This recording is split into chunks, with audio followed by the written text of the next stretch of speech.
Esto es Pulso Latino con Alejandra Forero.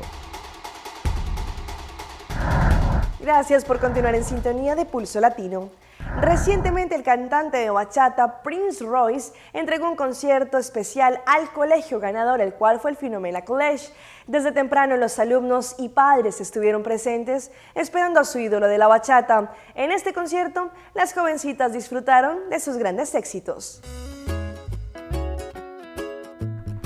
Hace algunas semanas atrás, la ministra Michelle Houellebecq llegó a un acuerdo con los organizadores del Caribbean Sea Jazz Festival para tener un concierto privado del cantante Prince Royce en un colegio de Aruba. Claro que los colegios debían participar en la competencia en el marco del cuidado de nuestro medio ambiente. De esta forma se ofreció un concierto en un colegio como premio para el ganador de la competencia para venir con soluciones sobre la problemática de las bolsas plásticas y así ayudar al medio ambiente.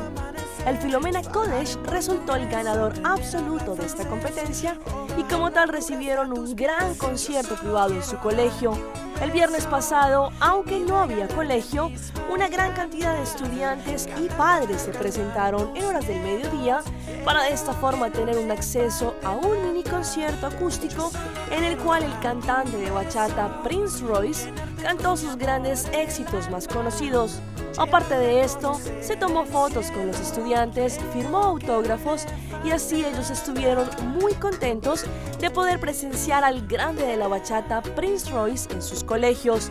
Las jovencitas contentas de esta visita agradecieron a las directivas del colegio y también a los organizadores por esta tremenda iniciativa.